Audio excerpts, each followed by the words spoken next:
guys, welcome back to my channel. അപ്പോൾ നമ്മൾ ഇന്ന് ചെയ്യാനായിട്ട് പോകുന്നത് ഈ ഒരു കേക്ക് ഡിസൈൻ ആണ് ട്ടോ. ഇത് 1 kg വെയിറ്റ് വരുന്ന സ്പാനിഷ് ഡിലൈറ്റ് കേക്ക് ആണ്. അപ്പോൾ അതിന്റെ ചോക്ലേറ്റ് സ്പഞ്ച് ഒക്കെ ഞാൻ ഇവിടെ റെഡി ആക്കി എടുത്തിട്ടുണ്ട്. നല്ല സോഫ്റ്റ് ആയിട്ടുള്ള സ്പഞ്ച് ആണ് ട്ടോ ഇത്. അപ്പോൾ ഇനി ഇത് 3 ലെയർ ആയിട്ട് നമുക്ക് കട്ട് ചെയ്തെടുക്കാം.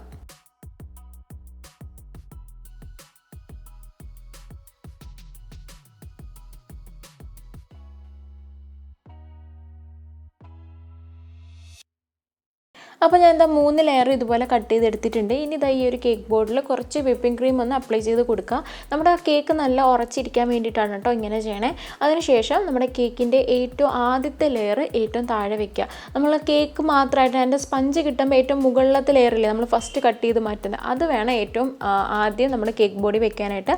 അതിനുശേഷം സിറപ്പ് വെച്ചിട്ടൊന്ന് നമ്മുടെ കേക്ക് ഒന്ന് സോക്ക് ചെയ്തെടുക്കണം. അപ്പോൾ ഞാനിവിടെ സിറപ്പിൽ യൂസ് ചെയ്തിരിക്കുന്നതെന്ന് വെച്ചാൽ കുറച്ച് പാലും പഞ്ചസാരയും അതുപോലെ തന്നെ ബൂസ്റ്റും കൂടി ഞാൻ മിക്സ് ചെയ്തെടുത്തിട്ടുള്ളതാണ്.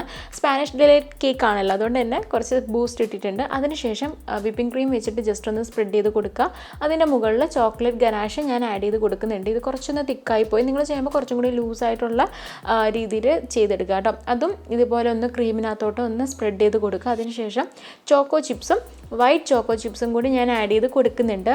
അതിനുശേഷം ഞാൻ കുറച്ച് ബൂസ്റ്റും കൂടി ഇതുപോലെ സ്പ്രെഡ് ചെയ്ത് കൊടുക്കുന്നുണ്ട്. നമ്മുടെ സ്പാനിഷ് ഡിലൈറ്റ് കേക്കിൻ്റെ മെയിൻ ഇൻഗ്രീഡിയൻ്റ് ആണ് ബൂസ്റ്റ്.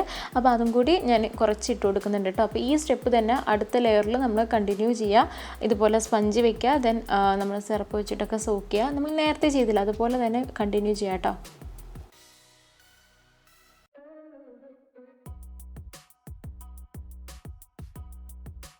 അപ്പോൾ ഞാൻ എന്താ 3 ലെയറും വെച്ച് കൊടുത്തിട്ടുണ്ട്. ഇനി ഒന്ന് ക്രം കോട്ട് ചെയ്തെടുക്കുകയാണ്. വളരെ കുറച്ച് ക്രീം എടുത്തിട്ട് ജസ്റ്റ് കേക്ക് ഫുള്ളായിട്ടൊന്ന് കവർ ചെയ്തെടുക്കുക.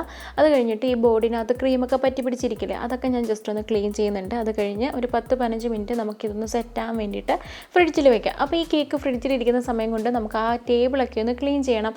നമ്മൾ ഈ കേക്കൊക്കെ കട്ട് ചെയ്യുന്ന വഴിക്ക് അതിൻ്റെ ക്രംസൊക്കെ ആകെ ടേബിളിൽ വീണ് കോളായിട്ടിരിക്കുക. അതുപോലെ തന്നെ ക്രീമൊക്കെ പറ്റി പിടിച്ചിരിക്കും. നിങ്ങളൊരു ഹോം ബേക്കറാകുമ്പോൾ നിങ്ങൾക്കത് മനസ്സിലാവുമല്ലോ എന്തുമാത്രം മെസ്സായിരിക്കും നമ്മുടെ ടേബിൾ എന്നുള്ളത്. അപ്പോൾ ഞാൻ അവിടെയൊക്കെ ഒന്ന് ക്ലീൻ ചെയ്തെടുക്കുന്നുണ്ട്.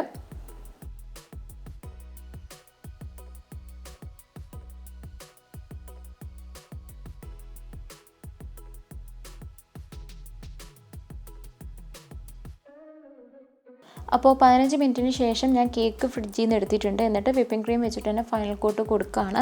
ഞാനിത് ഷാർപ്പ് അടിച്ചാക്കുന്നില്ല, ജസ്റ്റ് ഒന്ന് കേക്ക് വൃത്തിയാക്കി എടുക്കുന്നേ ഉള്ളൂ. കാര്യം എന്ന് വെച്ചാൽ നമുക്ക് ഇതിനകത്ത് ഇനി ഗനാഷ് ഒഴിക്കാനുള്ളത് കൊണ്ട് ഷാർപ്പ് അടിച്ചാക്കണം എന്നൊന്നുമില്ല. ജസ്റ്റ് ഒന്ന് വൃത്തിയാക്കി എടുത്താൽ മാത്രം മതി കേക്ക്.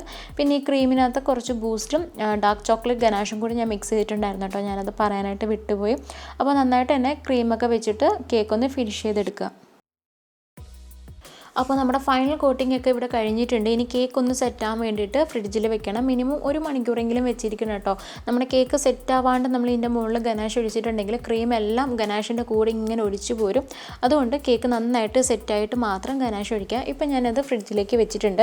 അപ്പോൾ ഈ ഒരു സമയത്ത് നമുക്കിനി അടുത്ത പരിപാടി എന്ന് പറഞ്ഞാൽ പാത്രങ്ങളെല്ലാം കഴുകുക എന്നുള്ളതാണ്. ഇതിപ്പോൾ വളരെ കുറച്ച് മാത്രമേ ഉള്ളൂ. കേക്ക് ഞാൻ ക്രം കോട്ട് ചെയ്ത് വെച്ചിരുന്ന ആ ഒരു ടൈമിൽ കുറച്ച് പാത്രം കൂടിയൊക്കെ ഞാൻ കഴുകി വെച്ചിട്ടുണ്ടായിരുന്നു. അതുകൊണ്ട് ഇപ്പോൾ വളരെ കുറച്ച് മാത്രമേ നിങ്ങൾക്ക് കാണാൻ പറ്റുന്നുള്ളൂ. ഇതൊന്നുമല്ല, ഒരു കുന്ന് പാത്രം നമ്മളൊരു കേക്ക് ഉണ്ടാക്കിയതിന് ശേഷം അവിടെ നിരന്നിരിക്കുന്നതാണ്. അപ്പോൾ അതെല്ലാം ഇങ്ങനെ കഴുകി വൃത്തിയാക്കി വെക്കുകയാണ് കേട്ടോ.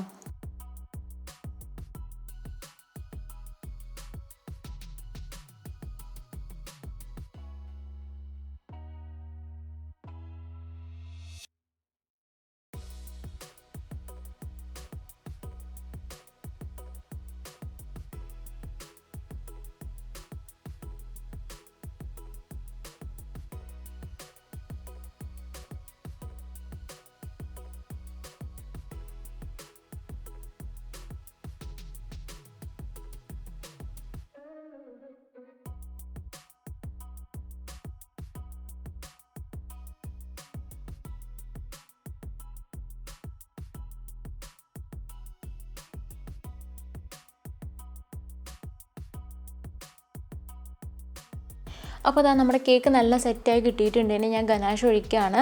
ഈ ഗനാഷ് ഒഴിക്കുന്ന സമയത്ത് കേക്ക് നല്ല തണുത്തിട്ടിരിക്കണം കേട്ടോ. അപ്പോൾ ഞാൻ കുറച്ച് ഗനാഷ് ഒഴിച്ചതിന് ശേഷം പാലറ്റ് നൈഫ് വെച്ചിട്ട് ഞാൻ ജസ്റ്റ് ഒന്ന് സ്പ്രെഡ് ചെയ്ത് കൊടുക്കുകയാണ് ഗനാഷ്.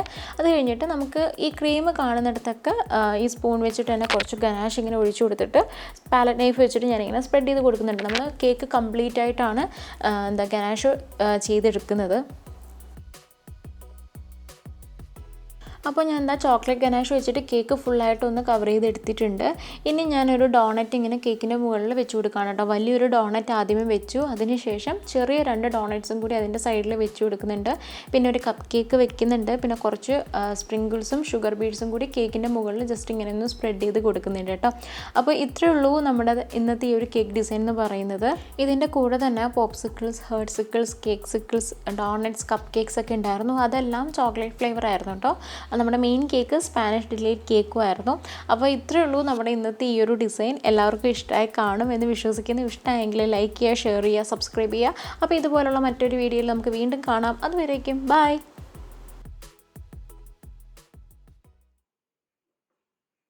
അമ്മ അങ്ങനെ നിന്ന് ഞാൻ എങ്ങനെ എടുക്കും? ഞാൻ ഇവിടെ പിടിക്കണ്ടേ?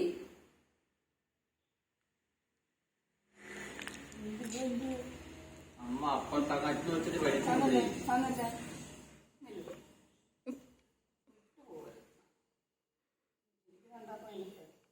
നേരത്തെ പറഞ്ഞു